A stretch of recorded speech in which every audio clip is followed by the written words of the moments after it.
Well, here we are buzzing along the highway at 75 miles an hour in all-electric mode in Chevrolet's new Volt.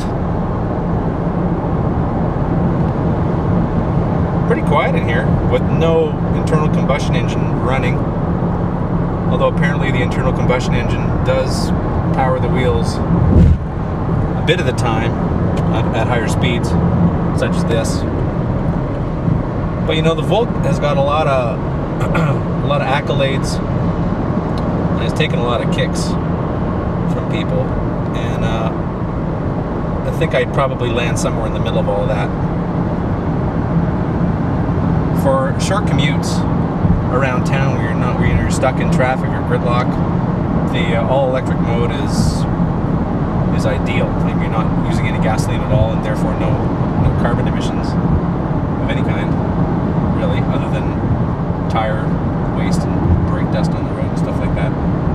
But for longer commutes, I'm still not certain if this is the best way to do it. I mean, if you dial out emissions, you probably a diesel would be the best thing on the highway, I would think.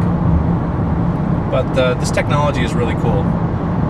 The car showed up in our test fleet basically empty, had no charge in it, and was running on gasoline.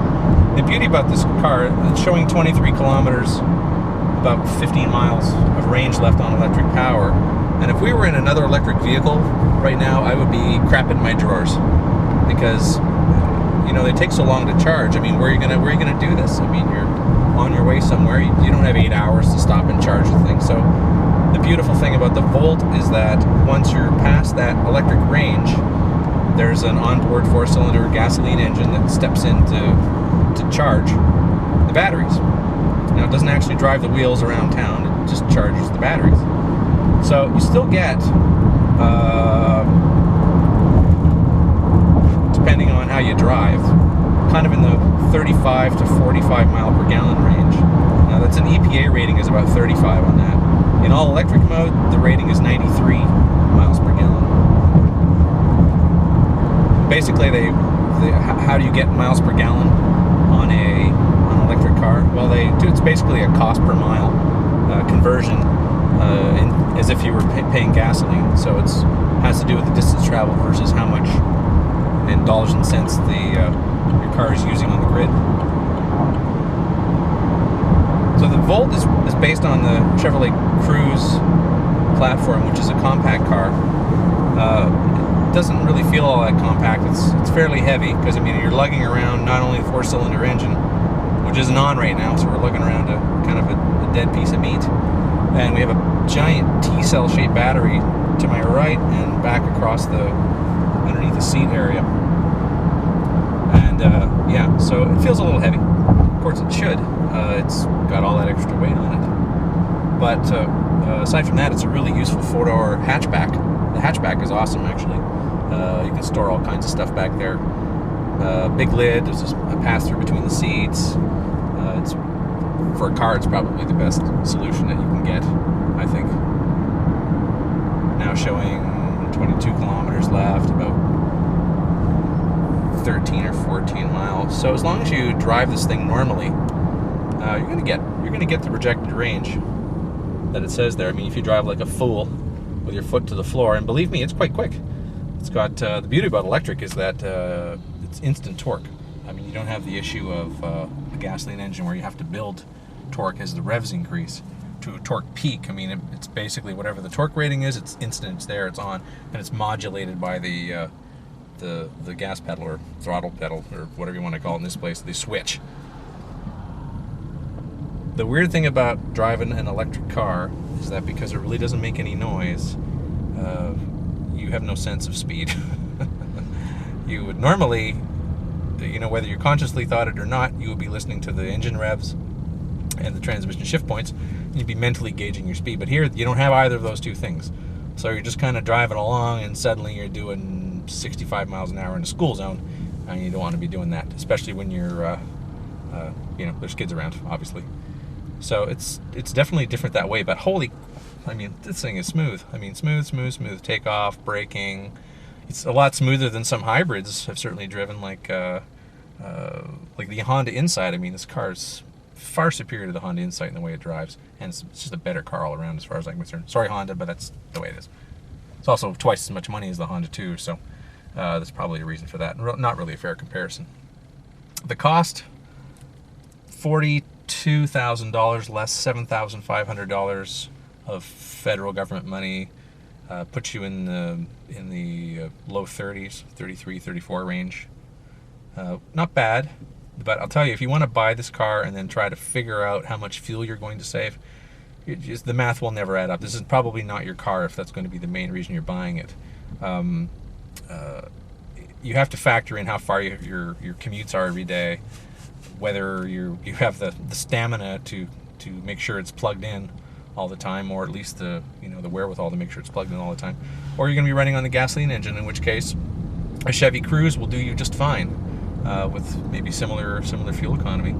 So you have to be real cognizant of what you're doing there, or it's just not really worth it. So yeah, I mean, if you're buying a Chevy Cruze for half as much money, are you going to really save $13,000 in gas money? No, you're not going to do that. But the reason for buying this car is that it really doesn't pollute in the same sense that any other internal combustion engine car pollutes, as long as you're in electric mode. I mean, the second you're running the gasoline engine, you are polluting just like you normally would. So this has to be a conscious effort on your part to not only buy it, but to treat it the way it should be treated to give you the best results for it. Some of the Volt's unique features beyond being an interesting combination of gas and electric car are it's just its general layout. I mean, obviously you don't have the same type of, you don't need a tachometer for engine speed really for this. So what you have is more like a power usage and range, which is obviously more relevant to the situation here. So the layout's kind of neat. It's all digital. Gauges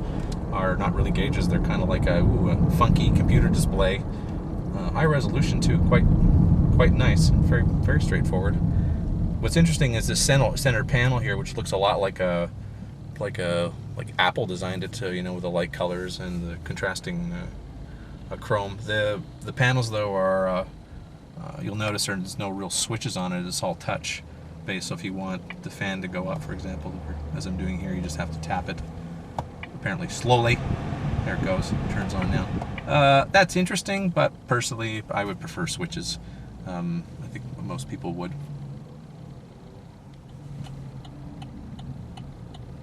So of course, as we're parked here, if we had a regular gasoline engine at this intersection, we would be idling and wasting gas. Well, not only are we not using any gas, we're also not using very much electricity because the car's not moving. So you're conserving your power for when you actually want to accelerate and drive, which is really the point. It can't be stressed enough that really, I think the point of this car is that it's an electric car. That it dials out any type of range anxiety you might have.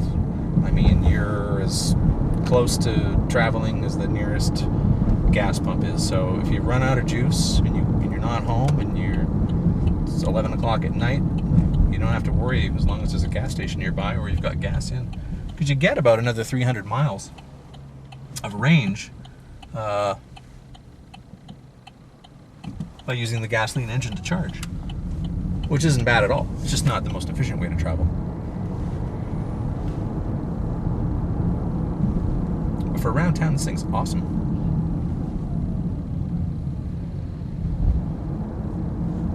So how much does it cost to actually charge the battery and run it dry?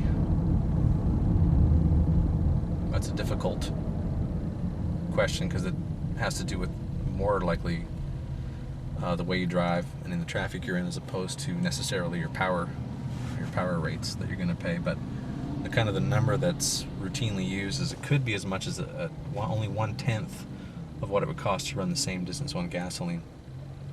Really though, even that, it's difficult to recover any gas savings. So really the importance of this car is probably more environmental than anything else. Early adopters, people who love technology, because this is really a technology geek car. I mean, this thing is loaded with stuff.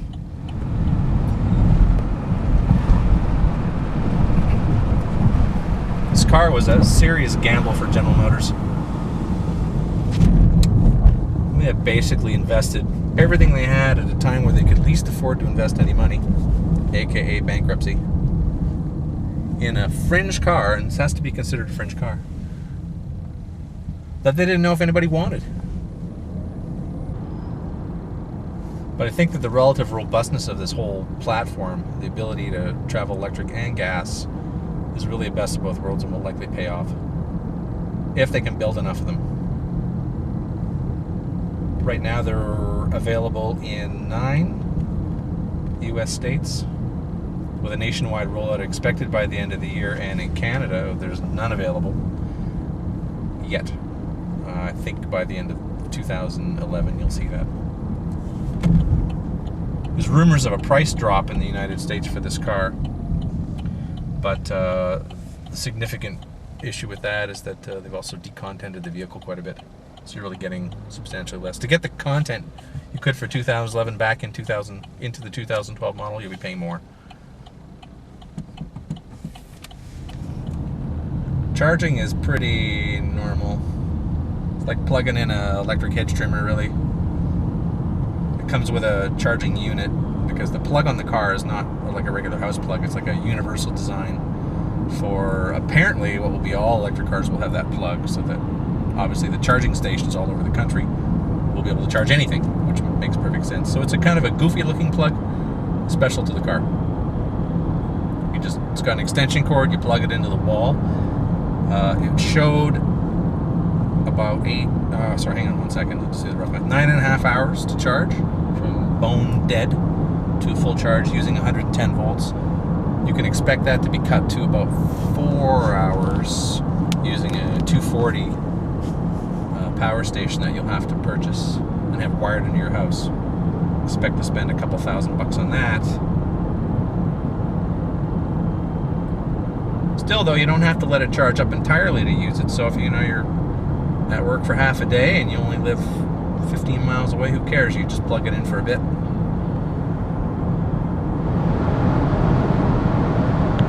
Yeah, if you want to kill the electric battery, try driving at 80 miles an hour. That's the way to do it. Showing we have 7 miles left of electric range. If we were in a Nissan Leaf right now, I would be probably freaking out, depending how far we were from home or a charging station. There's a thing about the Leaf, a full charge on that vehicle is like 20 hours with a 110 volt, but it's also got way more range than the Volt does in electric mode. It has to. It's an electric car, solely electric, so it's got to have some range, about 100 miles.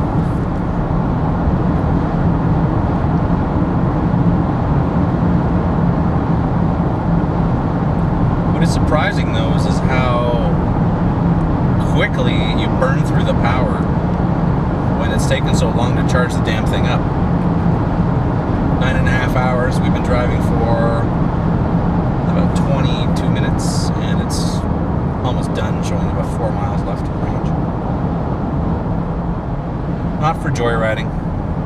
Hey, but who cares? We've got gasoline on board. That'll carry the day. Premium gasoline. I don't get it. Would I buy it? Huh. Problem is that you still have to weigh this purchase with everything else that's out there right now. So $42,000, even with $7,500 off, is still a lot of dough for a car. So you have to be, I think, not looking at that. So your mindset has to be based on an environmental impact, probably. So if you've got the cash and the mindset, then I don't really see why you wouldn't buy it. If you can keep it in electric mode and drive it around town, I mean, the exciting part is that you may never have to use gasoline again. Ever. Which has really broad implications, I think. Although personally I like to go to the gas station because that's my social outing of the day. I don't know if I can afford to lose that.